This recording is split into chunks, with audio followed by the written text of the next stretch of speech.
Good morning, warriors. Welcome to the U Movement. I am B, and this is Arwen. And Spirit has me up very early this morning, knowing that apparently I have work to do today. I have packing up to do.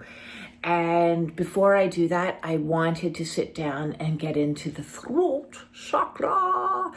As I was lying in bed this morning doing my meditation, which I do the first thing I wake up in the morning, I found it very interesting because I love patterns. I found it very interesting that we have moved. Okay, so normally when the chakra system is provided to people, the pictograph of sorts, you'll see a person sitting and you'll see lines going up and down, up and down, up and down.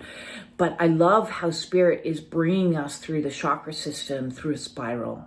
Okay, I understand that now. So we started in the heart chakra, and that really is the heart of the matter. That really is the center core place where it all begins. And then we moved our way down into the solar plexus. Now we're moving our way up into the throat, and I can see the patterning. Next, we'll go down into the sacral, and then we're going to go up into the third eye, and then we're going to go down into the root, and then we're going to go up into the crown. And then this spiral is going to extend outwards into the world. There are actually chakras beyond our physical body. In the ground, we have the Earth Star chakra, which is about a foot underneath us. That's our personal, it grounds us into the earth. It's like the polarization that brings us down. So maybe we'll even go in there. I haven't done any videos on the extra chakras yet, but yes, I used to teach about those too. And then it goes back up into the soul star. And really that system, if you think about it as an energetic system starting from the heart, I'm loving how Spirit is showing me right now that no, it's not an up and down linear system. It's a spiral. Just like healing, okay? So healing is a spiral, and when we get into our heart space, the very core of it all, and start moving our way outwards, that is the actual patterning of how energy flows within the chakra system on a more profound level. Yes, it also flows up and down. That is the flow of manifestation, and I'll do a video one day on manifestation.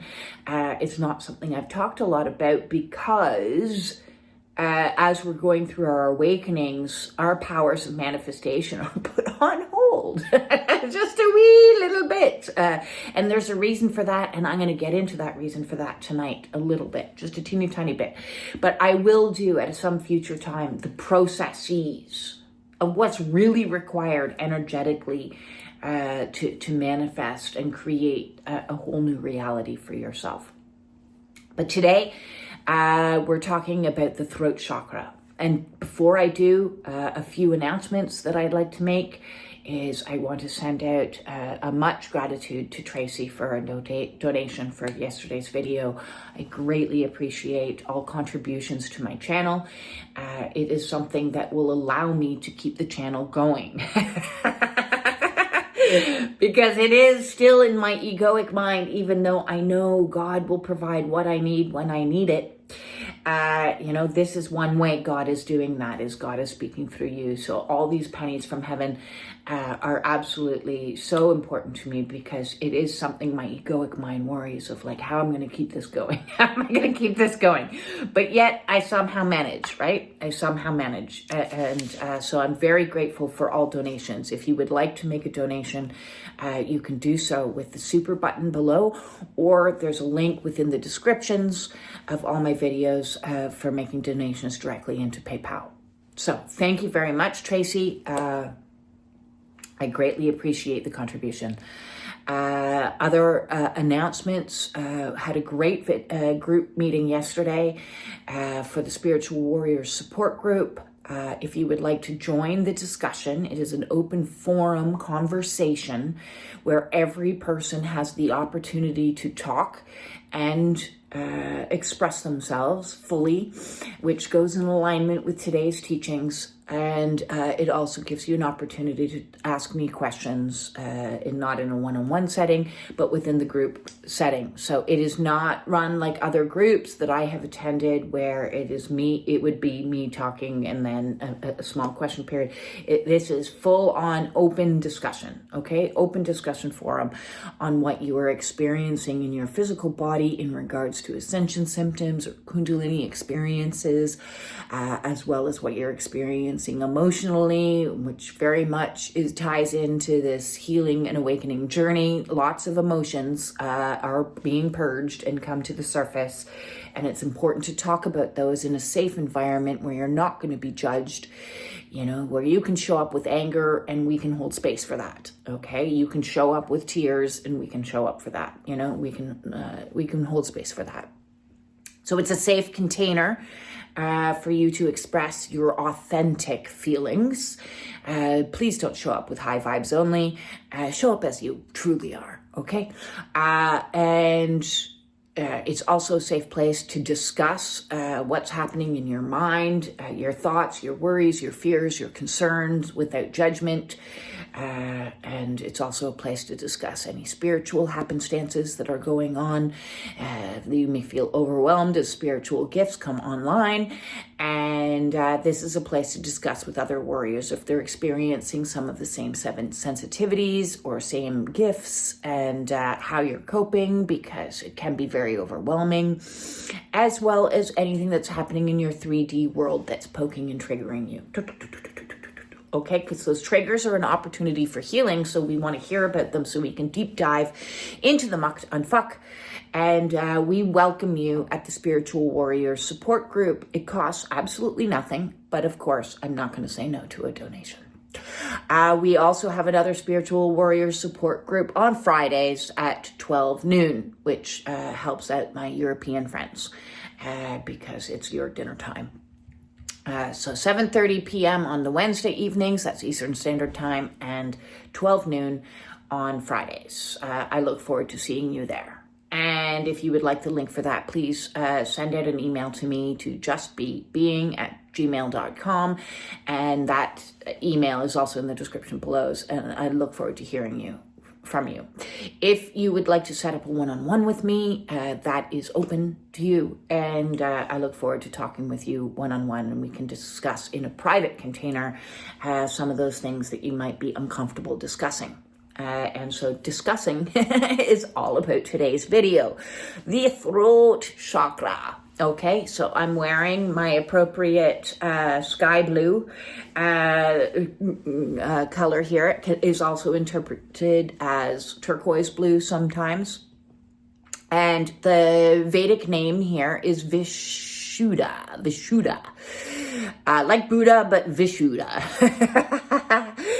And this translates into pure or purification.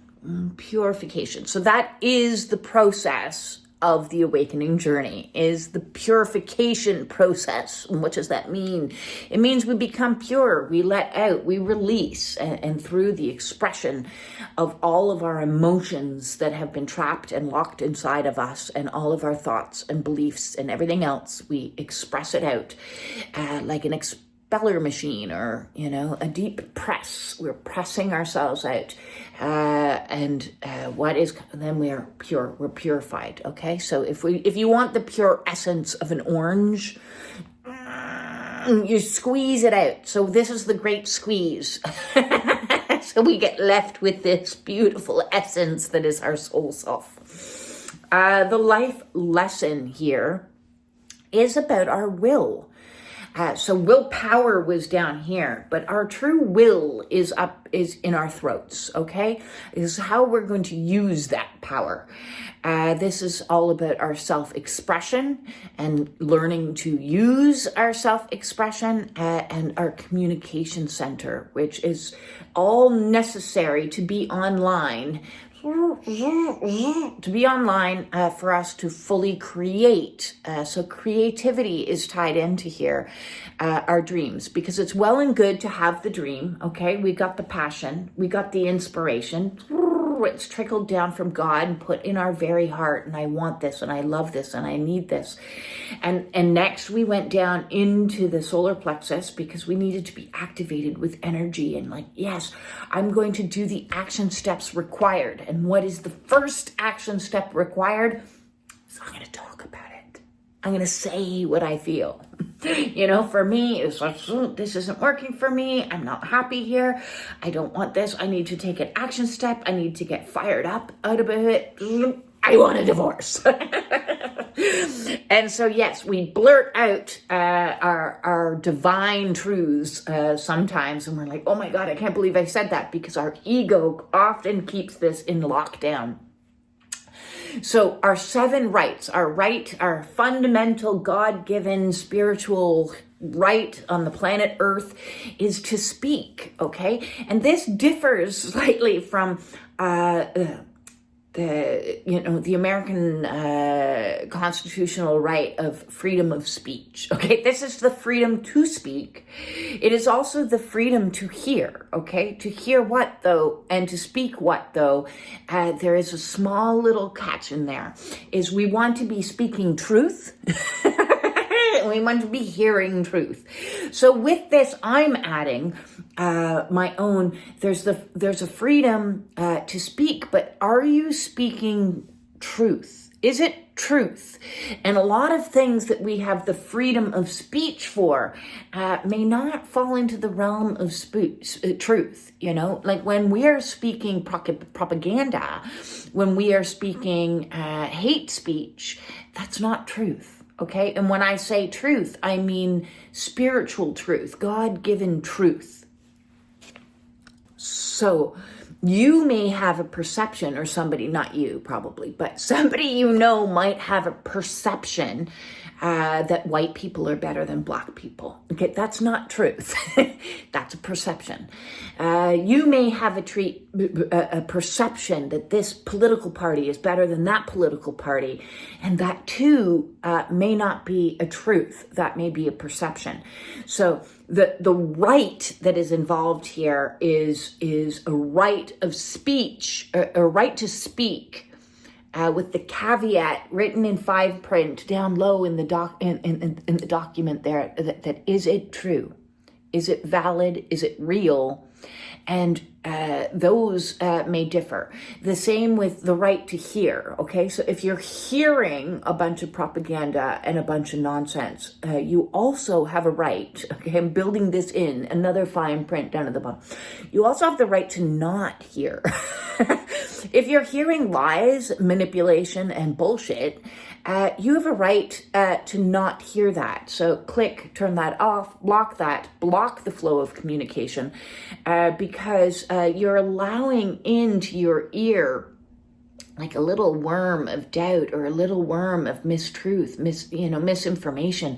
And so we have a right to turn that off. So if you are, watching channels where somebody is spouting a whole bunch of hateful speech, there's these dudes that are out there that are so misogynistic and, shouting about, women do this and women whatever, blah, you have a right to turn that nonsense off. Okay, because they're not speaking from truth. They may have a right to speech, okay, which gives them the right to say whatever they want, but the right to speak from a universal spiritual level means, but is it true? But is it true? Is the ultimate question. So the element associated here moves us out of the elements as we know it, earth, water, these are those. Those are all the lower chakras. Up now, we're into the element of ether or space. And this is actually depicted as a circle on the elemental.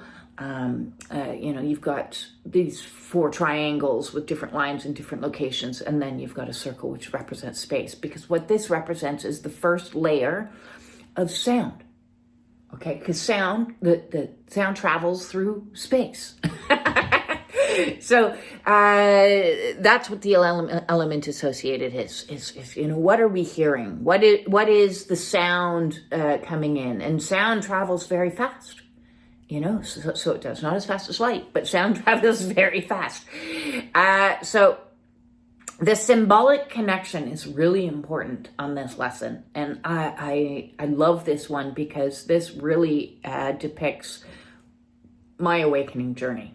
Okay, so I'm going to read, it is to mature. Yes, this is our spiritual maturation, this awakening path. It is to mature from the tribal perception that everyone and everything has authority over you, through the perception that you alone have authority over you, to the final perception that the true authority comes from aligning yourself to God's will. So it's getting yourself into alignment and surrendering to God. Okay, so on my awakening path, I started with a whole bunch of will. Okay, I was a very willful person. I didn't use my will as wisely as I should, but that most of us don't, okay? Because most of the time, our ego is driving our will. So our ego down here is controlling up here and what we are manifesting and what we are creating and what we are doing. And so we think, I know how to control life, and I'm going to make a schedule, and I'm going to make a plan, and I'm going to marry this dude, and I'm going to make it work, and I'm going to, have this job and climb the corporate ladder. And my will is making me say and do things and show up in the world in a certain way. And I'm going to stand by my beliefs. Beliefs aren't necessarily truths. But so our will is used by this solar plexus, and it comes up, as I said, so the heart center might have been locked off, and we were starting from the ego, right? So we needed to root ourselves into our heart space. And when we get rooted in our heart space and we come around and we're like, okay, wait a second here. And within the will, we were keeping in alignment because our will, our egoic will, wanted to get along with the tribe, wanted to fit in, was afraid of rejection, wanted to be, socially accepted. So the will was using us and directing us to speak in a way and be in a way that we could be part of the whole. So when we are part of the whole, we are indoctrinated to believe that everybody has power over us. Our parents have power over us, and so we succumb to their will. And then, so we use our will to succumb to their will. We use our will to succumb to the will of our teachers. We use our will to succumb to the will of our political leaders, our medical practitioners, our experts, okay? The authorities that are outside of us. Everybody has more power over us in this system. Okay, so we're using our will to adhere to the wills of others.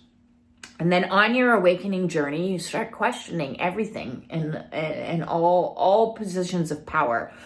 And you start going, wait a second, that doesn't resonate with me. So you start using your will to connect in with yourself and listening to the internal voice for the first time, instead of listening to everything that's happening outside of you and all the people telling you this, that, and the other.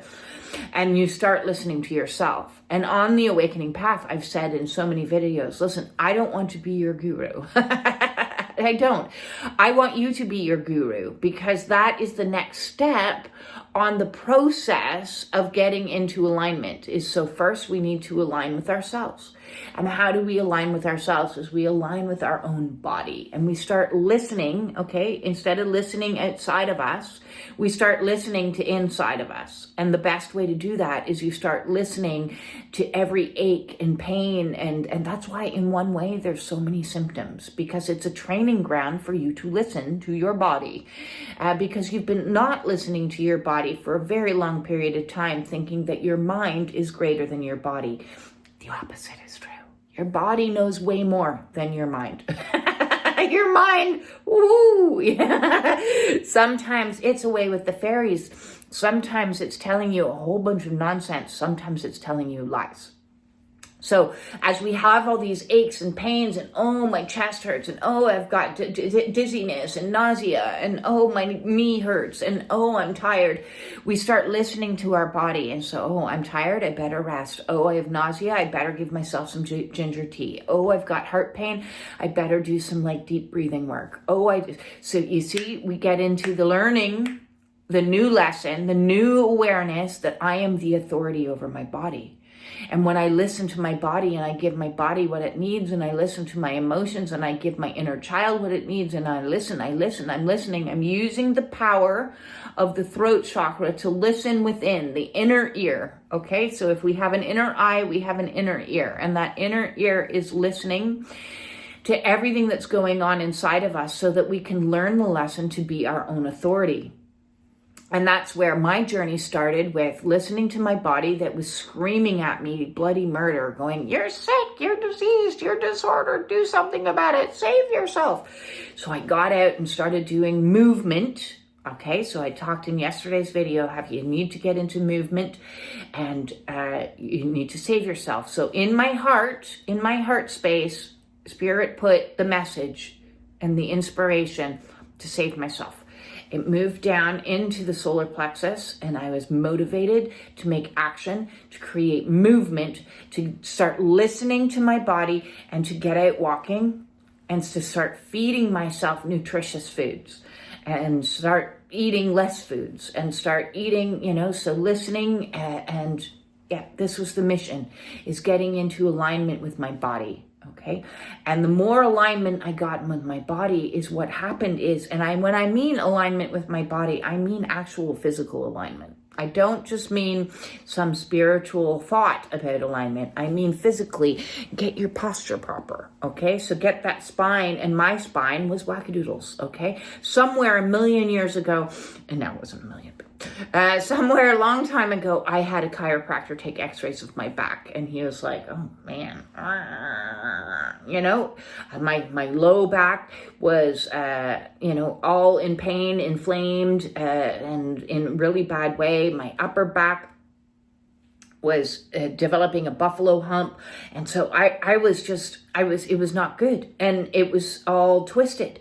Okay, it was all twisted because I'd been walking with my feet splayed open instead of this. So watch the videos on aligned walking if your body is not in alignment. We need to get our bodies into physical alignment. The more I got my body into physical alignment, it's like straightening out, an antenna. That our body is an antenna. And so when we straighten out the antenna, then we can receive the messages. So the pineal gland is like the top of the antenna. We need to decalcify that, open it up, and clear it all. Lots of cilantro, people. Clear that calcification that's happened because of the amount of fluoride that we've been consuming, and all the other heavy metals that have been going on that have blocked up the top of your antenna, which blocks the sound of spirit. So you want to connect to spirit more, you want to hear spirit more, then you need to decalcify and cleanse your body of heavy metals, is what you need to do. There's lots of heavy metal detoxes out there, but the poor man's way of doing it is cilantro. Incorporate as much cilantro into your diet as possible. If you don't like it, it comes in pill form, as I said, or you can get heavy metal detox. Lots of saunas, lots of things like that. Let's clear it out. Let's get the antenna straight. Let's clear out the calcifications, and then we can receive messages, and we can hear not only just what's happening in this 3D reality, we can hear spirit. We can connect more into spirit, okay? So we need that sound, because the next part of this process of symbolic connection is to go through, as I said, first we go through and we realize I am my own guru. You are your own guru. And then we go on, and that level there is called spiritual ego. Okay, so a lot of people on the spiritual path, they wake up, they're having a spiritual awakening. I'm so woke. I got all the right crystals, man. I'm so woke. And then they're in this place of like, I don't need I am God. I am Jesus. I am connected. I am one. I am amazing. I am my own guru. I am so awesome. So spiritual ego And then boom, ba-doom, ba-doom, ba-doom, ba-doom. And then we realize, oh, wait a second. I'm not actually in control of this. Okay, I'm not actually the be all and end all. And listen, it's very common and very normal while you're going through your awakening process to go through a period of time as, you know, your consciousness is opening to think that you are Jesus. A lot of people, or another spiritual person, because you feel this connection to the energy, the collective energy that is this Christ consciousness, and you're like, I am Christ. I am Christ. And yes, you are, and no, you aren't. Yes, we all are, okay? So you are your own guru, but if you start to get in these, and this is where the creation of cult leaders comes from, is they get stuck there. They have this awakening process, and they've pulled the authority position from outside of themselves. Nobody else outside of me is an authority over me. I am the ultimate authority. I am connected to God. This is amazing. I am amazing. I'm going to start a cult. No, we got the giggles today. That's good. I like it. Then what happens is spirit humbles you. And spirit will keep humbling you over and over and over until you get the message that the actual authority, the authorita in the entire system is that of God or spirit or, you know, the creator, universe. It doesn't matter what linguistic term you give it. It's something that's higher and greater than just you. Yes, you are one with that, but no, you are not more than that. Okay, there is still much outside of yourself. You cannot know all things. You are one with all things, but you are not above all things. And so we need to surrender. And that sounds lovely, doesn't it? I'm just gonna surrender. Surrender comes after you've been beaten down to a pulp. Okay, so spirit creates all these crazy wackadoodle situations to just completely flatten you, and it is a brutal process. That step between I am the authority of me into I give my will to the will of God. Okay, so that stage in between that, it is a brutal process where it kind of feels like you're being pummeled to death, and just, you know, a whole bunch of people jumped on top of you and are like kicking you because first your marriage falls apart, and then you're in a legal battle, and that's just beating the crap out of you. Then you have physical problems and chronic pain, and then you have like a whole bunch of friends leaving you, and then you have your appliances are breaking, or you get into an accident, and then you like hurt your toe and you can't walk anymore. And then the things that you used to do to keep you all together start falling away, and they don't work for you anymore. And you're just on the floor. That's where you're brought onto the floor. That's what the humbling process, okay, is getting you to get onto the floor in a state of absolute exhaustion, total burnout, and just bawling your eyes out, crying. And you're like, fine, I give up. I'm going to stop trying to control this. I am going to surrender to the will of God. Now, I'm going to share a story. I don't think I've shared this because it's been something very personal to me. In my awakening journey, I don't know, 3-ish years ago, I was sitting out in my deck in my back garden, and I was doing meditation, and I had this light just come to me, like piercing, like so bright, like I couldn't look at this light. Like I immediately knew that I was being like communicated with from God, okay? And that's not an experience that I can downplay. And immediately I was humbled. My head was down. And in that moment when I was communing with God, and that's not something I say easily, and it's something I've been scared to say because it's not something that most people can say, you know, even though it is my truth. Oh, God came to me. But in that moment of conversation, I was completely humbled and completely in a state of surrender. And I promised at that day that I would forever be in the service of God. That my will, okay, so my will now was given to God. Okay, so I was taking my will and I was surrendering it into God. And everything that I, from that day forward, said, did, was going to be in the service of God. So whatever happened to me from that day forward, I was going to accept was God's will. Whether it was me on the ground and, holding on to dear life, because this happened before everything went dark and went crazy. And so I knew that it was God's will to have me grounded on the ground.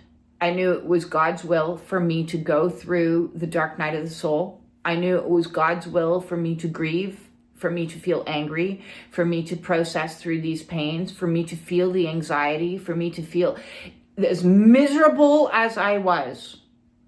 I knew it was God's will. And people would ask, well, why would God want you to feel miserable? Because that's the purification process. God was wanting me to get into my own purity, and to get into my own purity meant feeling all of the feelings that were trapped inside of me. So it wasn't God making me feel those things. Those things were already in me, and God was willing them to come out and saying, now is the time to release them. So it was God's will to, get totally clean and sober. No more drugs, no more pharmaceuticals, no more anything. Get clean, sober, and everything else, so that I could allow for the flow out of all these miserable, dark, repressed, difficult emotions that were in me from my life, all the life experiences that I had accumulated. It was God's will for me to be clean. And to get clean meant releasing everything that was like, I'm fine, everything that was pushed down inside of me. So I kept on faith, and I kept holding on. And listen, faith was very difficult and very challenging for me. And there was many times I was shouting at God, please take me now. But it was not God's will to take me now. I had to succumb to that as well. So even though many times through your awakening journey in the dark nights of the soul, you may feel like, I just want to die. I just want to give up. I want to surrender. I'm over this. It's not God's will. It's not God's will. It's God's will for you to survive it. It's God's will for you to process through it. It's God's will for you to transform it. It's God's will for you to keep going and keep going and keep going. So spoken through the words of Winston Churchill, when in hell, keep walking. So it's God's will for you to keep going. Okay. So when we surrender to God's will, we say, okay, I accept that I need to be in this suffering, right? I accept that I need to, this is part of my purification. Okay. So it's God's will for us to get purified. It's not about, God wants you to suffer. Okay. There is no God wanting you to suffer. There is God understanding and holding you in compassion that you will suffer, that you have suffered. You have experienced things that you should never have experienced, but this was come down. Okay. Remember, I did a video a while back talking about being a GEA. Okay. A God's enforcement agent. An undercover God's enforcement agent, where you were sent down here and you were put undercover. And if you didn't see that video, I'll link it at the end. Okay, I'll link it at the end. If you were put undercover and you were here to experience things that are horrible, okay, and in that experiencing, you're reporting back to God, right? You're sending out through these emotions. So this is now your upload. So now you've been extracted out of your assignment, out of the toxic family structures and toxic situations, because you're realizing you're not an authority over me, family. You're not an authority over me, social group. You're not an authority over me. And now you're on your own, and you're going through this process of releasing all these emotions. So you can think of it like every single emotion is like a file that I'm sending to the cloud. You're sending it up to the cloud, and you're providing information to God. So that's all that it is. It is you're processing through all of these things so that you can be purified. Okay, so God wants you to be purified, is my point. I hope that didn't go like way out into like, I'm going to just own it. Okay, I'm just going to own it. So it was like one of the most intense experiences of my life. It wasn't my only experience with spirit that was like, oh, like angels singing, but it's up there, because it took me from spiritual ego of I'm all that, I'm so woke, and it took me into I am completely and utterly surrendered to the service of God. Whatever is asked of me, I will show up and do. Okay, so surrendering, and then it's not a one-time deal. Surrendering is something you have to do over and over and over and over again, because the ego will try to rebuild the walls, the structures around you, and then tower moments will come along, and all those walls will crumble down, and then it's just you, not in a container, held by God. And then your ego will try to build up a new identity and a new egoic structure. Oh, look at me, now I'm this, and now I'm that.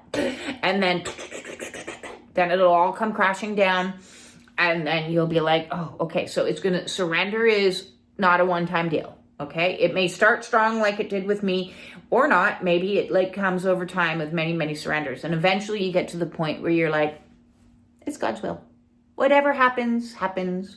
And people say to me, I was talking in the group yesterday, people have said to me, oh, it's going to be so nice when you move to the other side. I bet you this is going to happen. And I'm like, I don't know, maybe if it's God will, then yes. Oh, maybe you're going to meet the love of your life. Yeah, maybe. If it's God will. If it isn't, if God's will, at this point in time, although I don't want to freeze to death in a snowbank, if that's God's will, I would be like, it's God's will. Finally, I'm being taken. I don't want that to happen. My point being is you get to a point that you realize, even if it's miserable, it might be for my highest and greatest good, right? Like, going through a 3-year legal battle was miserable, but it was God's will, because it taught me resilience.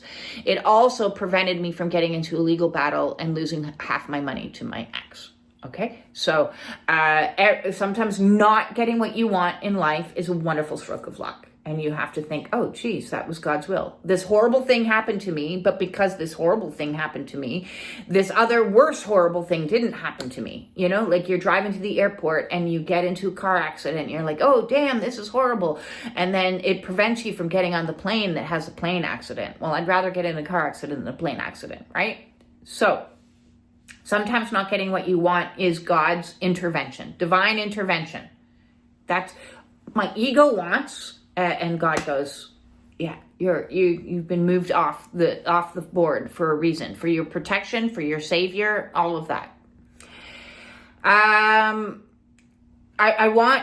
So I talked a little bit about Maslow's hierarchy of needs yesterday. At the tippy top of Maslow's hierarchy of needs is self-actualization. So this is the process of self-actualization, because self-actualization is meeting self.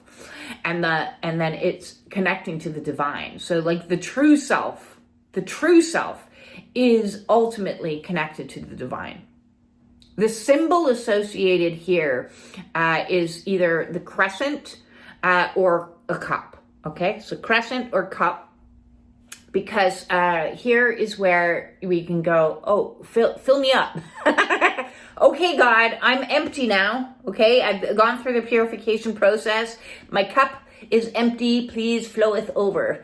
Because when we have a cup that floweth over, then we can be in service to humanity. So that's why I tend to believe God doesn't really actually want you suffering. God wants you to be full. Because when you are full, then you can give to humanity freely. Okay, so I have been filled up. I sold my house. I've been filled up with some savings that I can live off of until I'm making enough donations to like have this functioning. But if I was just in the will mindset of the old egoic mindset, I would have been like, oh, I can't afford to do YouTube anymore because I'm not making any money out of it. And the service of God means I don't care if you're making money out of it. You do what I tell you to do, and the money will come. And it may not come directly from YouTube. Like, I've turned off my mid-reel advertisements because I think it's very disruptive to the messages. And plus, I don't want to be banging you over the head with consumerism when I'm talking about stepping away from consumerism. It's counterindicated to my messages. So I don't make as much money on YouTube as maybe somebody else who has those mid-reel advertisements on.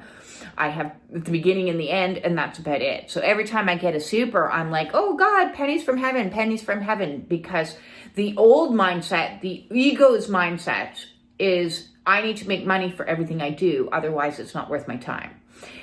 God's mindset is I'm going to fill up your cup so you can do what I need you to do, and trust that money will come from somewhere. Trust that it will be provided to you. My resources will be provided to me. Even when I was in a legal battle and I was like, dear God, please provide. I have bills, all of a sudden it made absolutely no sense. The bank kept handing me more credit. Like every 3 months, they were like, here's more credit. And like, I maxed out my credit cards, like maxed out. Like it was bad. It was very, very bad. I was over $36,000 in debt up until August. And then when I finally was able to sell my house, I was able to pay off the debt. And now I have some savings to live off of. Now, can I live off them the rest of my life? No. That's why I need God to provide what I need. But it's the opposite way of doing things when you think, I'm going to make videos even though I don't make money, because I know eventually when I do need money, that's going to manifest from somewhere else, from God. Okay? So that's a different mindset for the ego mindset that says, I need to charge $1,000 an hour because, I need to make money, and I do everything by donation because that's what God told me to do. My role is to be in service of humanity. And so that means showing up for people, and sometimes people can't afford my services. Does that mean I turn them away? No, I do not. That's why I have the Melissa Spearing Seed of Hope initiative that I'm trying to cultivate and build. So that when one person donates money, and a lot of money, that's maybe they're making, buckets of money. And they're like, here, I can afford to pay you at your highest tier donation price. Okay, so I have 3 price points for donation. I have, low, middle, and high income people. When people pay me in the high income, that means I can afford to give somebody that has no income, I can give them my time. Right? Because it's already been paid for by somebody else. So I'm doing something altogether different that makes absolutely no sense to my ego, or probably your ego, or society that has their authority of you need to work this to, and I'm like, no, I'm in the service of God. God's my boss. So I'm going to do what God tells me to do because I'm listening to God. Okay. So now we're not just hearing ourselves, but we're hearing divine messages. So the sense that's connected here is that of hearing. And the action, okay, so we sense something. To each one, there's an in and an out. So we sense, hearing, and then the action is speaking. So I'm hearing God's messages. I am speaking what I'm told to speak about. I don't script anything. I do all my videos in one solitary take. Sometimes I edit little bits where I've fumbled or forgotten something. But other than that, it's just being in flow. Okay, whatever comes out is supposed to come out, and I trust that the right messages are going to go to the right people, and that's all that I need to do. I don't worry about my numbers because, or my algorithms anymore, although my egoic self used to be like, not enough people are watching my channel. I only have an average at the present moment, an average of probably 70 to 150 people watching each individual video. And I'm like, I'm supposed to be helping the world. How am I helping the world? That's all ego talking, okay? I don't listen to ego anymore, and I trust that the right people will hear the messages at the right time. So it's clearly not the right time for some people to hear what I'm saying. Some people have been sent to my messages from friends, which I greatly appreciate. And I got reports back that they had watched the videos and they didn't understand a word that I was saying. So no, my videos aren't for everybody. My videos are for you right now when you're watching them. And God creates and plans who sees what, who hears what. I trust, and I have all these people all the time getting in touch with me, emailing me, going, like, I can help your SEOs and I can help your this and that. And I'm like, yeah, that's God's job. That's the divine. The divine's going to take care of that for me. You don't need to worry about it. I'm good. I'm good. Okay. So I want to, the consciousness that you develop in this cup energy is asking, you shall receive. And so we get to a place where we're like so pure that we can say to God, okay, God, I need you to heal me. I need you to help me. I need you to show me the way. I need you to show me who I am, and then so more and more, God will answer your prayers. So the act of prayer, speaking your truth to God, is also very important, and I love it. There's a song by U2, or Bono and somebody, I'm not sure, but that it talks about that we are the people of the open hands. Okay, so I love this because the old consciousness was all about, closed hands. What if we open our hands? We open ourselves up to receive. And I was like, this song is like, oh, so amazing. Go find that song if you can. Maybe I'll put it in the description, okay? Because it's a beautiful, inspiring song. Now, let's get into the addictions. 46 minutes in, and oh my God, I'm just now getting into the addictions. The addiction of the throat chakra are opiates and marijuana.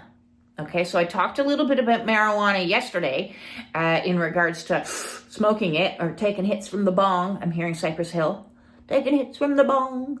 But this is all like marijuana, so you're taking it. It doesn't matter how you're taking it anymore. Okay, so it's a matter of like what's happening. So all those gummies that you're chewing and the oils that you're dropping and the everything else, this goes in here. Okay, so yes, I'm going to agree. Sometimes marijuana is useful as a medicine until it's not. Okay, a medicine is a short-term solution to a problem to help transmute you through the problem so that you can get to the other side.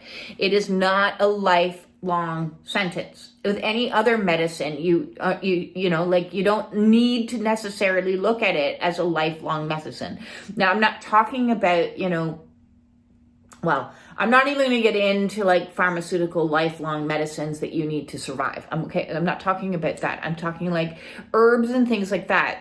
They lose their potency over time. If it's something that you're doing every single day, it's no longer medicinal because what it is it's becoming addictive. And when something becomes addictive, it means that you can't cope without it. Okay, so you ask yourself with addictions, can I cope without this? What would happen if I had to go a week without it? If I want to take a trip to Mexico, how am I going to do that without my pot? Okay. Then you're limited. You're limiting your life because you can't do certain things. Am I spending money I don't actually have? And third, is it affecting my personal relationships? Which includes my relationship with myself. Am I lying to myself about this? So we go back to truth. Okay, we start listening to our truth, our own sense of truth. Because if we're lying to ourselves and like, it's not that big a problem, going into debt and this, that, and the other, then it's a big problem. Okay. So, and then opiates as well. So both marijuana and opiates are a way to subdue the energy. Okay, so it's a way to kind of chill. You imagine, a pothead just kind of like, I'm good, man. It's all good. It's all good. I don't need to worry about feeling my feelings because, like, I'm chill. It's all good. I'm chilled out. You imagine an opium addict, they're going to be even more chilled. Like, everything's fine, man. It's okay. So you're subduing the anxieties, the angers, the frustrations, the grief. You're subduing it all, and you're creating a false sense of chill, okay? And what we need to learn to do is cultivate our own sense of chill, our own sense of flow. So we're blocking the flow with these types of medicines with being in authentic energy. And so a lot of people, again, in spiritual ego, remember I talked about spiritual ego down here, we're woke. I am the authority. I'm chill. Everything's good. I know what's going on. You're going to be pushed at some point on your spiritual awakening to face head on these addictions that are keeping you chill in high vibes only, because it's not authentic. Okay, all that it's doing is it's keeping a cap on top of the emotions. For whatever reason, my mind is thinking now of bone broth. Okay, so I make my own bone broth. And when you make your own bone broth, it's quite fatty. Okay, because a lot of fat is extracted. You put that into the fridge, and what happens is there's a layer of fat that is on top of the broth. Okay, so that's what this is kind of doing. It's creating a veil. It's creating a layer on top. These types of chill out meds are creating a veil on top, which, you know, keeps the waters, okay, the liquid energies at bay. And then when you scrape off, okay, you scrape off the fat, you can sometimes just like pick it up and peel it off. When you scrape that off, you get into the good stuff. Okay, you get into the really good stuff. And so we need to scrape off the high vibes only delusion and get into the good stuff where the nutrients are, which is the emotions, which is releasing all of the emotions. I love the expression. I just want to throw this out there as well, because Karl Marx was a gentleman that fascinated me in high school. And one of his most famous quotes was that religion is the opiate of the people. And I find that fascinating because although we're going to get into religion in higher chakras, religion also gives you a false sense. It veils you, it separates you from getting into the good stuff and connecting the good stuff to the spirit. So it's like a veil. So I can totally understand why he said that. So I'm just throwing that out there because I thought that was a really interesting quote. So the developmental stage that is so important for a healthy throat chakra is the ages of 7 to 12 years, okay? So imagine yourself back between the ages of 7 to 12 years and think about how expressive you were. You know, because this is when we're starting to cultivate self-expression. This is when we want to like speak up for ourselves a little bit more, maybe have debate around the family table or communicate your truths or be creative in different ways. So it is our symbolic reasoning in the world. Okay, so this is what we're cultivating in this time frame, as well as our communication skills.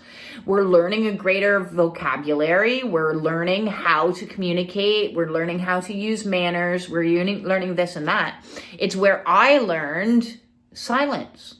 Okay, so in an unhealthy environment where communication is restricted, so between the ages of 7 and 12, you weren't truly allowed to speak your truth and be authentic. Then you learned coping mechanisms that looked like this. Then that's that fat on top of, you learn to like repress and not say any of those truthful things underneath. Okay, you learned that layer, which is I need to guard what I say. It was like I instinctively knew, and most people I think who do fawning and people pleasing instinctively knew that gray rocking was the best way to handle a narcissist. Like a narcissistic person would say a non-truth, and you couldn't call out the non-truth, even though you could see the non-truth, because that would lead you into trouble. So instead you learned, I'm going to just not speak. I'm going to just go along with what I hear. I'm going to allow them to be the authority of the situation and go along with it, because they're dictating to me what reality is. So I'm no longer to see, symbolic reasoning of the world. Everything is gaslit, and this can get do a lot of damage to the throat chakra, because you're no longer communicating authentically, and you're no longer even attached or connected to your authenticness. So either you learn how to communicate this stuff, get into the good stuff, the bone broth, or you learn to have that layer, that division, so that you're disconnected from the good stuff and the true stuff, and instead you've got it all layered off, and so that it becomes your reality. Okay. So it's very difficult if people have learned poor communication. They also may have been modeled many poor communication styles and techniques. Aggressive, somebody raging at you all the time. Okay, so then you become in a state of struck, which is, we'll go back to the heart chakra, and you're like, okay. So if you've been modeled rage, then you may repeat rage, or get re-involved, so reenact being in relationship with rageful people. So I was raged at as a child, and I married somebody who raged. It was a reenactment. Most likely, they were raged at as a child, and they modeled raging because they learned that that was an appropriate form of communication. Maybe they're passive and they don't communicate at all, Hey, Mom, can I go to the mall? What does that even mean? That's not even communication. Maybe she was so checked out that she didn't, or she was too drunk, or, she wasn't there. And so you learned passive communication, or maybe there was passive aggressive communication, which was very snarky and backhanded compliments and sarcastic and nasty. And I hate sarcasm. Sarcasm is a no for me. If you want to be my friend and you're sarcastic, sorry, it's not going to work out. Sarcasm, I was married to a sarcastic man. I was raised in a sarcastic household. It was always veiled with cruel, hurtful communication. So sarcasm is a hard no for me. But if you grew up in a household, especially in these vulnerable ages between the ages of 7 and 12, and you were the butt of everybody's joke and they were laughing at you, then that communication style is slowly infiltrating and crushing you can't be your authentic self if you're constantly being laughed at for it. Why do you talk like that? Why do you do that? Why do you move your hands like that? Why do you no. What are you? Some kind of freak? You're in my day, it was, are you retarded? I got asked that question a lot. And now that I'm not allowed to say that, apparently it's politically incorrect. But of course, that killed me, because, and it was always said with a joke, I'm just joking.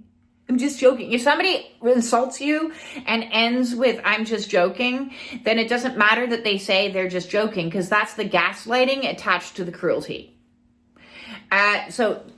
Authentic communication means assertive communication. It means clear communication. It means knowing what's going on, knowing the truth, hearing the truth, and being able to speak the truth. Okay, so it's a flow of communication in relationship that allows for truth. And if you don't have truth, you don't have anything, okay? Really, you don't, because if you're not speaking truth, then you're actually lying to yourself. And if you're not hearing truth, then you're also lying to yourself. So this whole concept of lies, which I'm going to get into, it is destructive to yourself. You think it's not, but it actually is. So the 7-year life cycle stages is age 29 to 35. So this is when we really should be establishing our sense of self in the world and showing up. It also replicates and repeats itself at 78 to 84, if you get to live that long. These are the life cycles. So think back to what you were doing at 29 to 35, because what you learned at 7 to 12 will be shown in your adult life in the ages of 29 to 35. So in the ages of 29 to 35, I was living in Ireland, and yes, I was pretty much on my own, replicating a lot of silence is what I was replicating at that time. Thinking that silence was love, and it certainly was not. So the identity that is created in these time frames is your creative identity, your ability to self-express. So this is connected to your creative center because we express ourselves through our art, through our words, through our songs, through our dreams. This is how we express ourselves, how we dress, what we look like. All of these is creative expression, okay? So I wasn't allowed to speak, so I spoke by having crazy hair, or I spoke by wearing crazy clothes, because this was my way of kind of saying, stay away from me to people that were judgmental or anything, because I felt most comfortable in a sea of freaks. Okay, the more freakish a person looked, the more at home I felt, because they were the least judgmental people.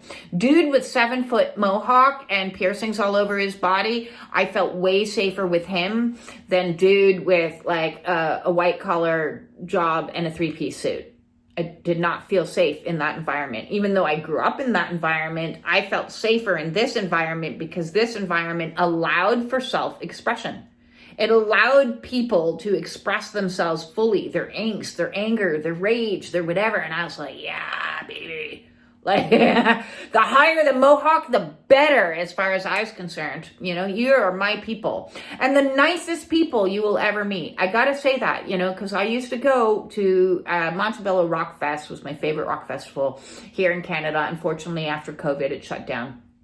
But it would be a sea of heavy metal, punk rockers, scary people, that the society as a norm would be oh, look at these outcasts and this, that, and the other.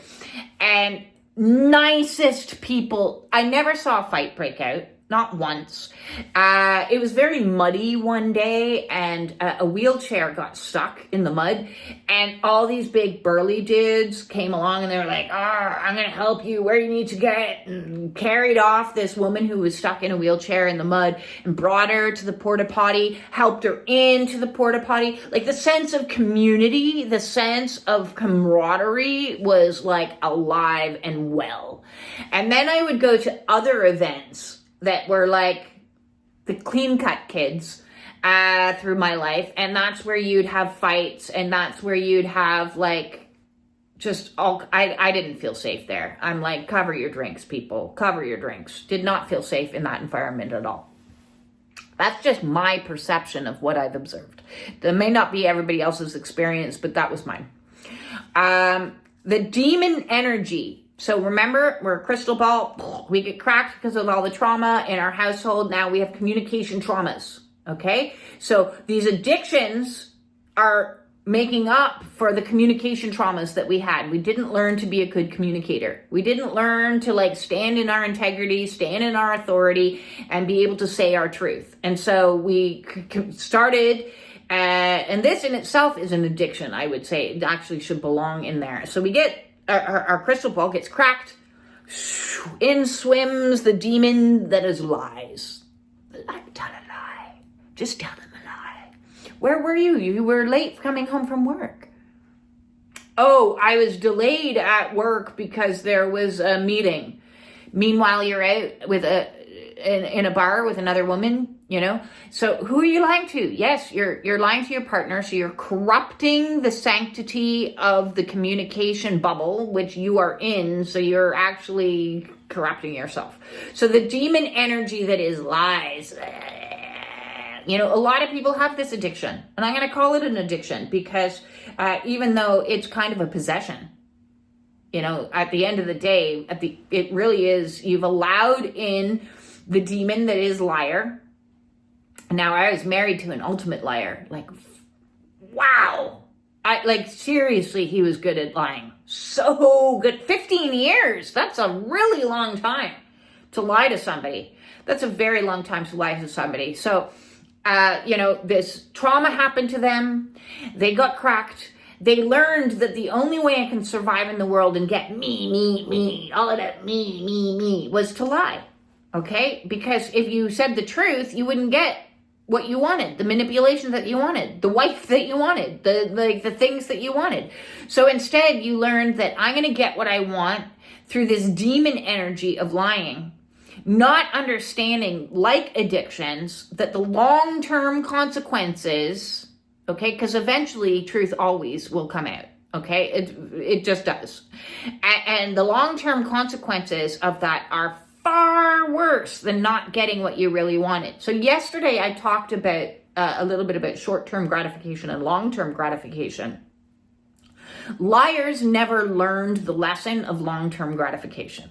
They only learned the lesson of short-term gratification because in the short term, I get what I want. In the long term, I blow my life fucking up.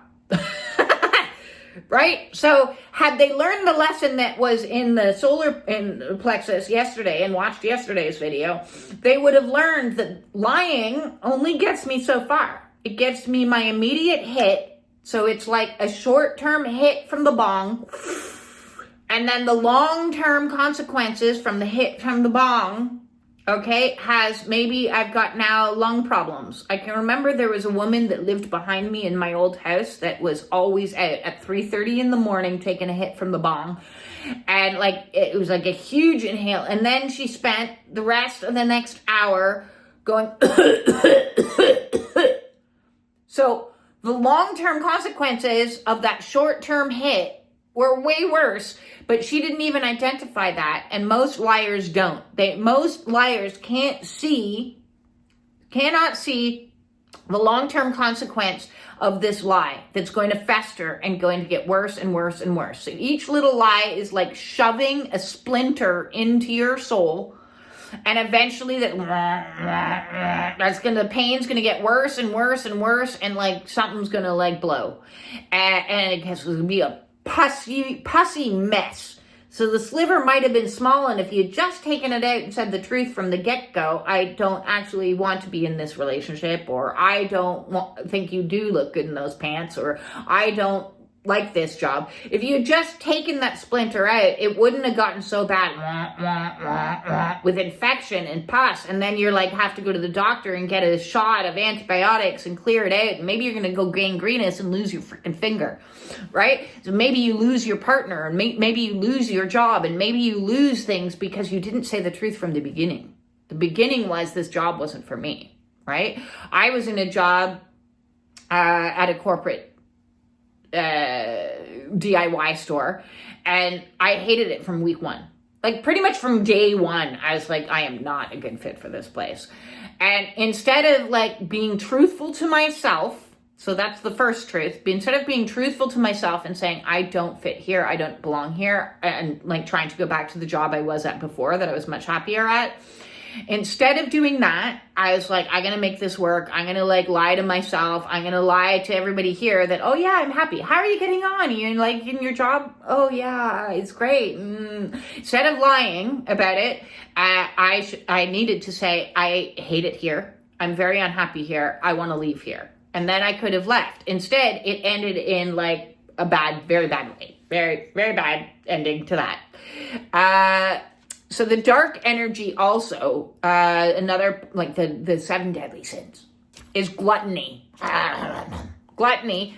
And I want to go into another expression, because when you are a glutton for punishment, you keep doing the same thing over and over again. You keep lying to yourself. You keep expecting a different result. So Coffee McCofferson, as we used to call her, who would take a hit from the bong, and then she'd be like, she was a glutton for punishment. For that short hit that gave her like a super high, she was punishing herself. Like God only knows like what happened to her lungs and what happened to her throat. But like the punishment that she received afterwards in the throat chakra was insane. Okay. And I've seen this time and time again, people smoking, and then they're constantly coughing, or they have like sinus issues that are like, and you keep smoking, expecting that the smoking is going to make you feel better, even though your symptoms are getting worse. And I gotta put my hand up. I had severe sinus inflammation. I had sleep apnea. And then I'm like, okay, it says on it, quit smoking. And I'm like, okay, I got to quit smoking because I can't even breathe at night. So if you're on a sleep app, a CPAP machine, and you're still waking up in the morning smoking and vaping, you're a glutton for punishment. You're in the energy of lying to yourself and saying that this addictive behavior that I have is giving me more than the punishment that I am receiving while I do it. You're punishing yourself, right? So let's talk about some of the underlying fears that come to life, come into being when between the ages of 7 or 12, we are traumatized through inauthentic communication that's happening in our home.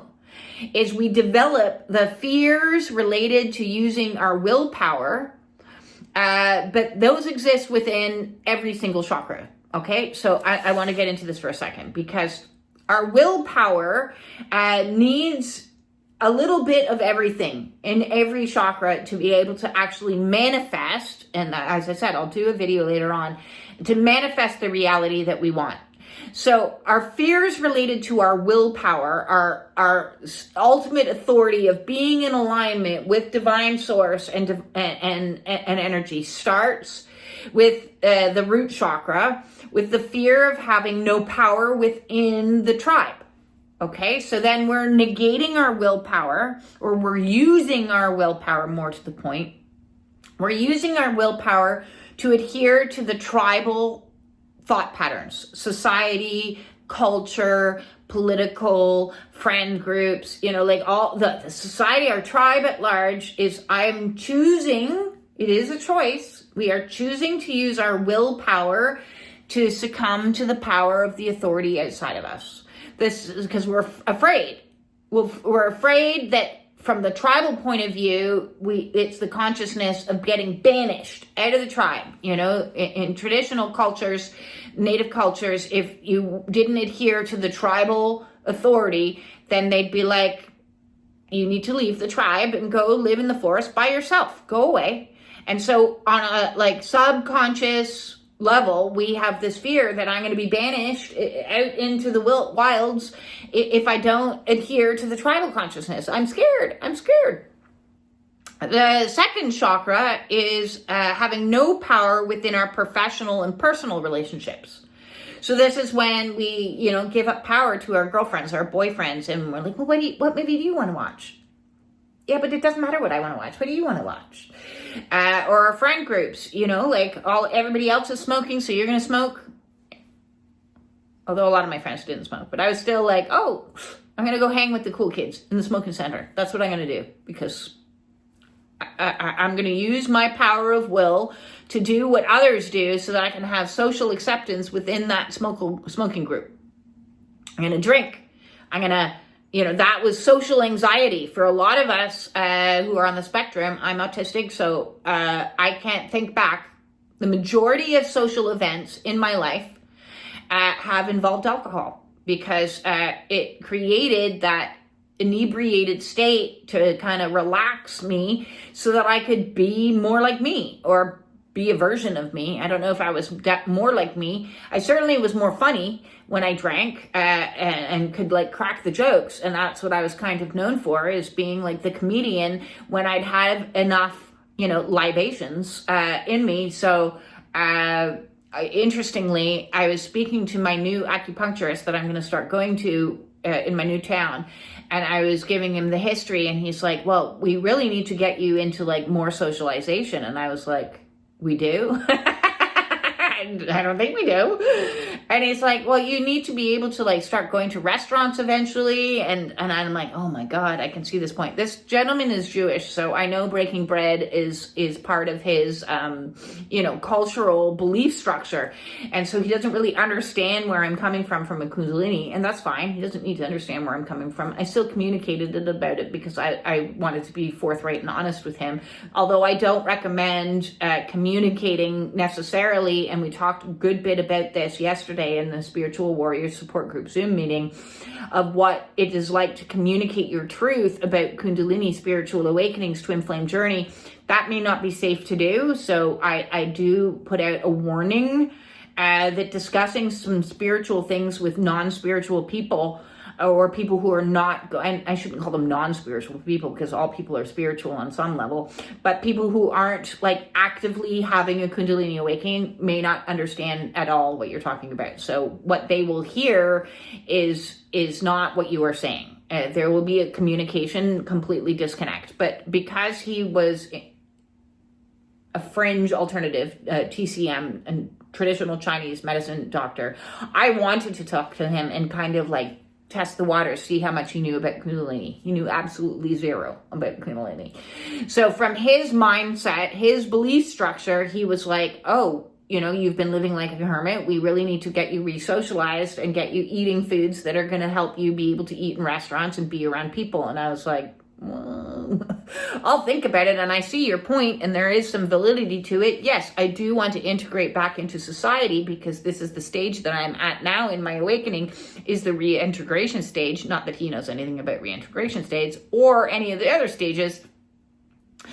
But I said to him, I will never eat dairy, gluten, or sugar again. So sorry on those regards. In regards to socialization, this is going to be a challenge for me. So on the throat chakra, more clearing, more healing work never ends. I'm not done yet. I'm work in progress, just like you, everybody else.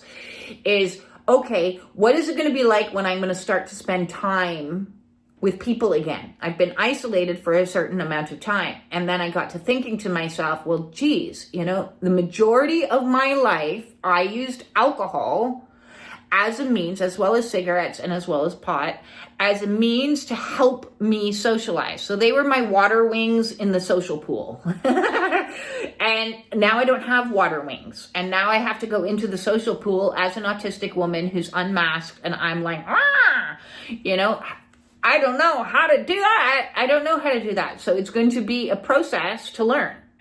So it is. So first, finding safe communities to be in person. I see people all the time on camera, but they're not in my physical space. Okay. Energetically, they're not like all up here, right?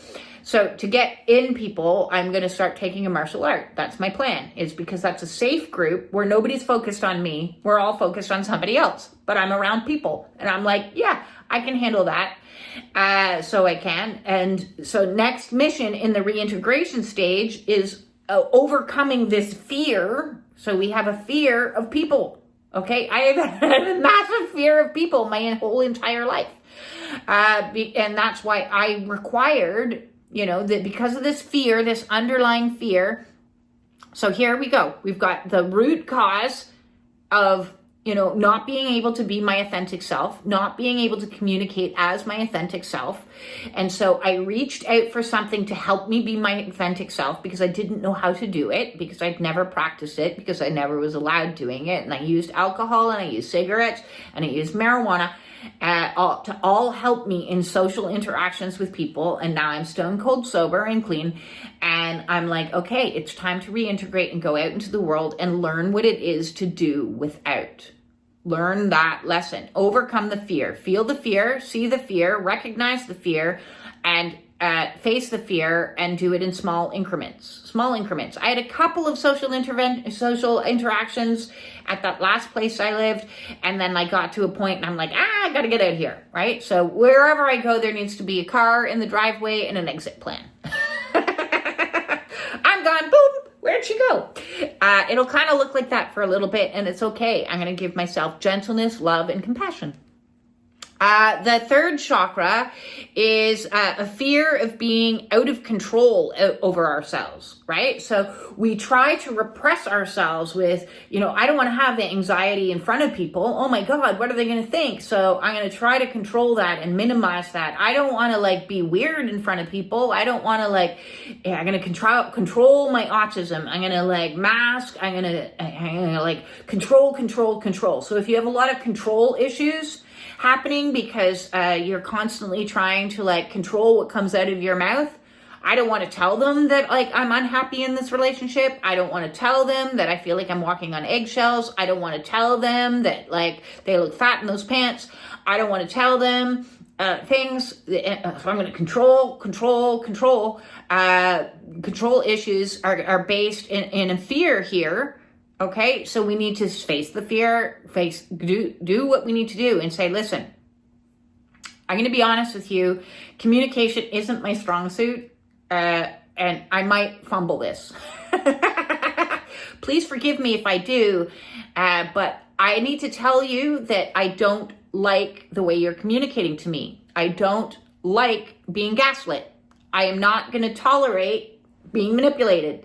I am not accepting lies, so we learn to stand up for ourselves and learn to communicate our truths can be very challenging, especially if you are like a particularly avoidant person where I'm just going to ignore, or I'm going to walk away, or I'm going to pretend it doesn't exist. So in those situations, who are you lying to? You're lying to the other person, because lies of omission are still lies. So lies of saying nothing is still a lie. So that's still demon energy that's inside of you. And you're also lying to yourself, because you're like, I'm fine, when you're not. You're not fine. Your body the body's not going to lie. Okay. So when you're lying and you're not speaking your truth, your body will get disordered, and your body will get diseased, and your body will have aches and pains and problems, because it's holding on to all the truth instead of allowing the free flow of truth to come out into the world. So the only person you're really hurting at the end of the day in the long-term consequence, so short-term relief, I got peace. My wife's yelling at me and I'm like, okay, yeah, you wander away. Or, my cousin's annoying me and you walk away and you're in silence. So these avoidants run away. So short-term consequence, I have peace. I can't hear them. No. Long-term consequence, you may not have that relationship anymore. Long-term consequence is they get sick of that nonsense, And so the long-term consequence is you lose that which you want to keep. Or, you develop disorders, disease, all kinds of problems, anxiety that you're not dealing with and coping with or then you go and you're like, I'm going to just smoke it down and have this marijuana and I feel fine. I'm chill. Why are you so upset? I'm chill. There's no problem here. I'm not seeing anything. So yes, yesterday I talked about you need to see the problem. You need to hear the problem for that you to be able to address the problem, for you to be able to fix the problem. Every problem has a fix. Okay, so use those powers of fixing to fix thyself. Be the self-fixer. Is what part of this process is, which means fix the program inside of self that says lying is going to get me what I want in life, because it never will. It will get you a short-term gratification and a long-term consequence. So we need to learn, what do I want? Do I want short-term gratifications or long-term gratifications? I personally want long-term gratifications. So I'm willing to suffer through the pain of the short-term not getting, or the short-term, uncomfortable conversation, or the short-term unpleasant creating a boundary, for the long-term benefit of greater peace, greater happiness, greater joy, greater bliss. I want bliss. I got my eyes on bliss, baby. So if this gets in my way of bliss, then hell's to the no. Hell's to the no. I'm going to have the difficult conversations. You're in my way of bliss. I want a divorce. I want to quit. I don't want to be friends anymore. This isn't working for me. Do what you need to do so that you can get yourself into the position. The heart chakra, fourth chakra, being out of control of our emotions. So the fear, and this is particularly big for people who suffer from the egoic anger problems, which I talked about in yesterday's video. If anger is one of your issues and you're trying to repress your anger and you're not actually allowing anger to manifest and speak clearly what you're angry about in a safe container, in a safe manner, in a respectful way, utilized for change, then it's going to burn you up from the inside and you become a volcano. Okay, so the volcano, it's better to have an open volcano that's constantly got a little trickle of like lava that's coming down, so that when you're angry about something, it's not going to get big and hairy and terrible situation. It's a trickle down that's like, I'm sorry, this steak is burnt. Can you please send it back to the kitchen? I asked for rare and this is well too cooked for me. Okay, and having that difficult for conversation, saying that difficult thing in the short term feels uncomfortable, but then the long-term consequence, or the long-term benefit is I get the steak the way that I want it. Okay, I get to eat a meal that I enjoy. The long-term consequence of holding on the opposite, of repressing down those little trickles of anger about situations, things that you're not happy about, things that you don't like, is that it builds up and builds up like a closed volcano, and then it builds up and builds up, and then it blows. Blech. And then it blows, and then you're like, oh my God, I've got serious anger management issues. Why do I keep blowing up on people? Oh my God, I'm so embarrassed. I'm so scared. I don't want to blow up on people. So we need to learn to have a steady trickle to be able to say the things that we want to say that are unpleasant. Fear of emotions for women, okay? And I'm not saying women don't get angry. Some women have anger management issues, but women are often depicted as hysterical, okay? Why are you doing that to me? Okay, so we're like, oh my God, as a woman, I don't want to be seen as hysterical. You know, the archetype of the hysterical screaming woman has been used against women to suppress their own emotions and their own feelings, so they feel uncomfortable crying and saying, you know, you're hurting me. All this cheating that you're doing is hurting me. All this lying that you're doing is hurting me. All this manipulation that you're doing is hurting me. You're being mean to me, but because you're trying to repress it and hold it down, when it finally comes out, if you're not sitting down and saying, you know, I want to discuss the cheating. I want to discuss the womanizing. I want to discuss, you know, the truth in a calm, rational manner. We've repressed it for so long that like fat over top of the bone broth, it just blows, and then you've got a mess all over your kitchen, and you're like, why did you do this to me? And then the person that you're with is like, what's wrong with you? And that's reactionary abuse. And that's how people use reactionary abuse against you, is they keep poking and poking and poking and poking and poking. And you're like, I'm trying to control my emotions. I'm trying to control what I'm saying. I'm trying to control. And then it comes out explosive, either in anger or in hysteria. So we need to not control our emotions. We need to learn how to have them. We need to learn how to emote. And how to emote includes how to communicate, how to express our emotions healthfully, in a safe container, in a safe manner, so that you're free to express yourself. For some people, they learn to do that in counseling sessions. You know, I can certainly hold space for you. I don't care what emotion you're in. You want to come in and do an hour and scream your head off? Okay. You want to get so angry and just spend the entire session effing and blinding? No problem. Because I know you're not angry at me, so I'm not going to get defensive or upset about it, okay? So it's a safe container for you to emote. And that's what we need, is more safe containers for people to emote. Because if people had safe containers to emote and express themselves, then they wouldn't have these pent up energies. And when they didn't have these pent up energies, they wouldn't feel the need to like take opiates or marijuana to repress the pent up energies, okay? To pretend, to lie to themselves that they're chill when the reality is they are not chill. And this was a perfect example. Is I went to a gentleman, and I did mention this before, and he goes by the name of Chrism. So I'm calling him out now. I didn't call him out on the other video. So Master Chrism. So he's entitled himself. He's in spiritual ego. He's learned a whole bunch of spirituality. He's moved himself into spiritual ego. He's wearing the role of a guru by calling himself Master Chrism. And I went to one of his meetings, and I used the word channel, and he didn't like the word channel, and he exploded like a volcano. So not somebody that's actually in alignment with God, because then you would have learned the lesson to be humble, surrendered, and in alignment with the flow of authentic communication, authentic expression, and he wouldn't have reacted to my authentic expression. He lost his bazookas. I went later to research him on a cult. So back to like people who become cult leaders. And there were so many complaints against him about him using the power of his communication to get people to do things such as get naked on camera. Okay, well, prove to me your surrender to Kundalini by letting go of all your clothes.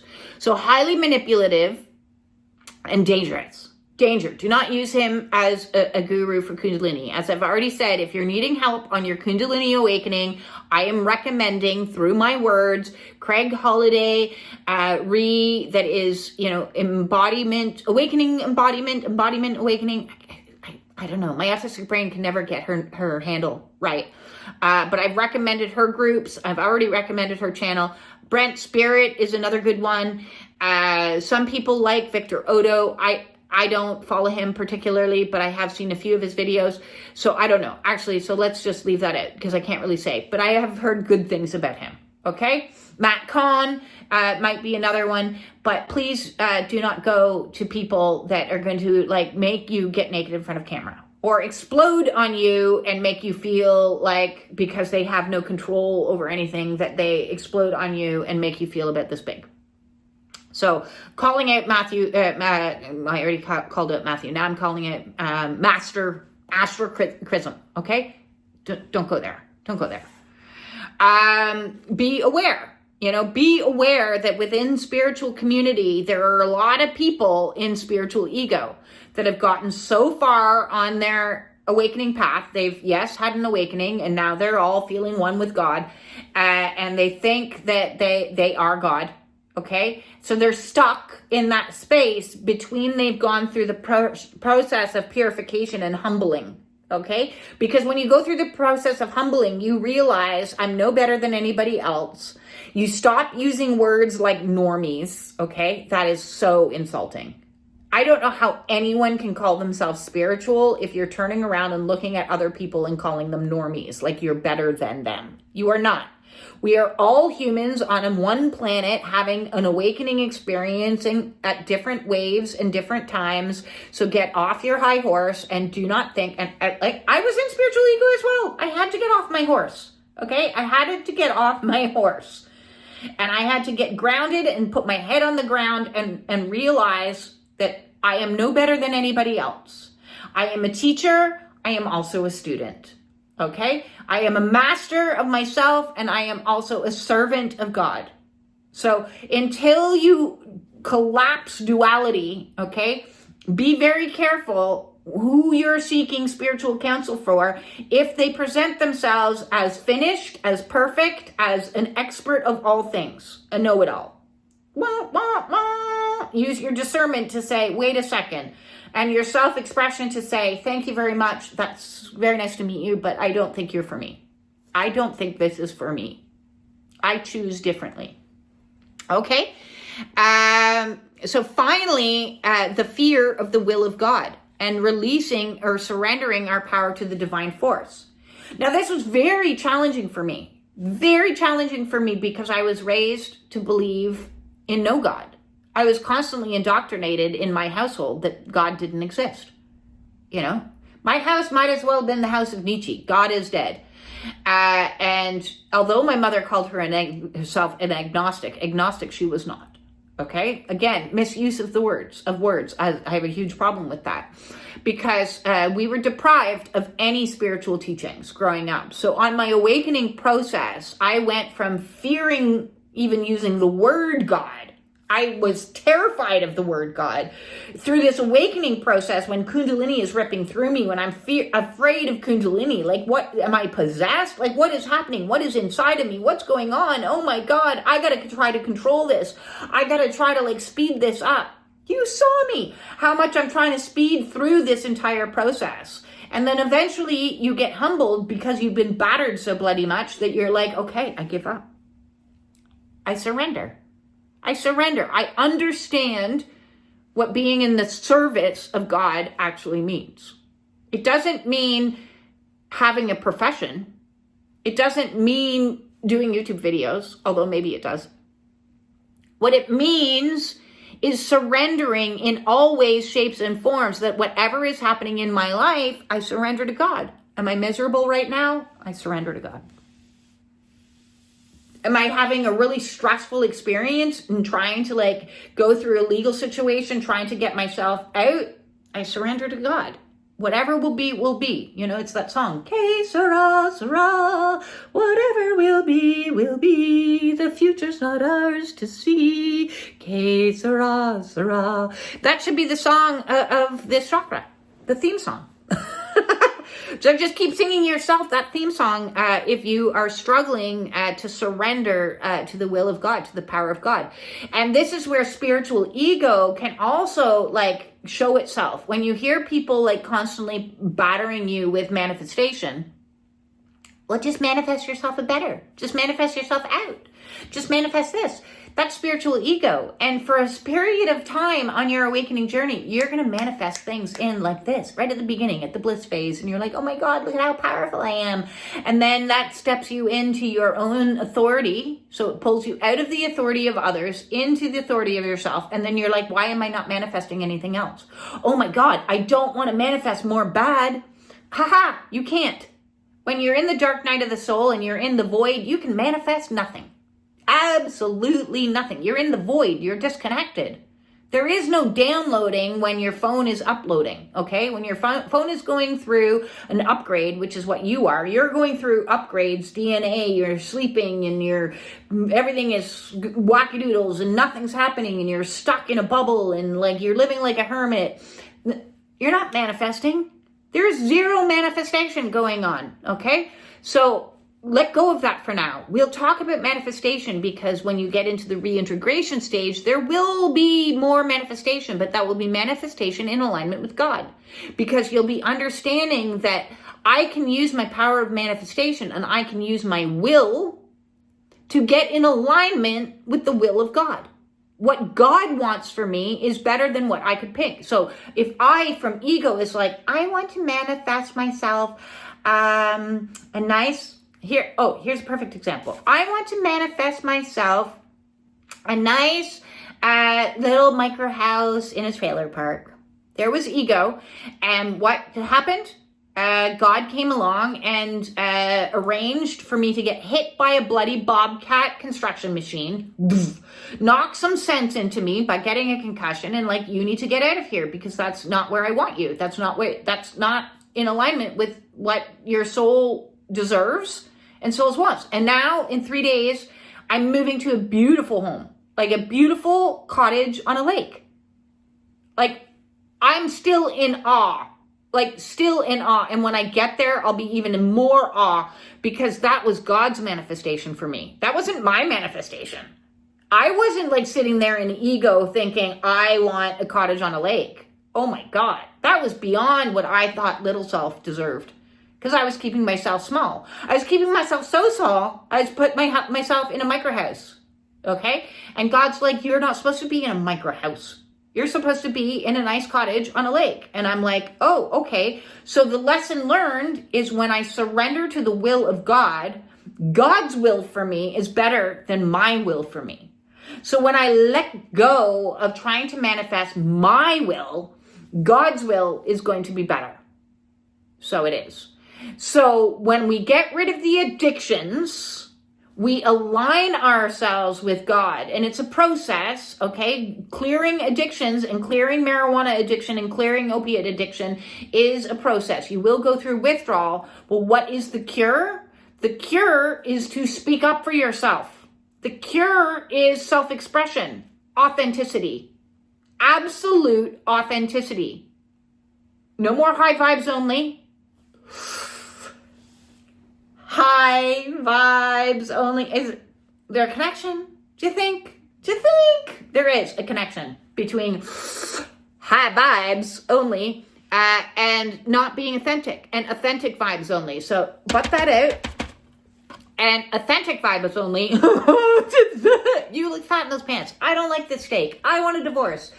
Fuck, I'm so angry right now. I need to go to a rage room. Smash, smash, smash, smash. A safe container to express rage. Ingenious. Whoever invented rage rooms, I honor you. I honor you. So when we, honor our authentic self, we become a person of honor, integrity, truth.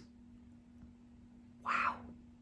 Can you imagine what it is to honor yourself fully so that you're standing in absolute integrity and you're saying what you truly think and feel and mean? Oh, it's just heavenly.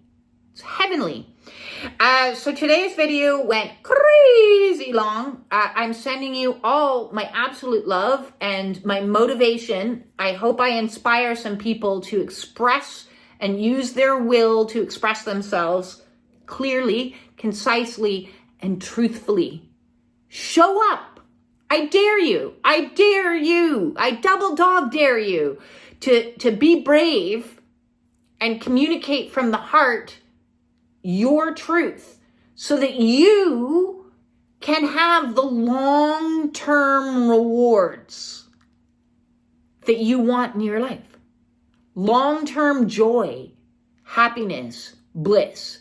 In the short term, it's gonna suck. In the long term, woot, woot, it's going to be heavenly. Peace in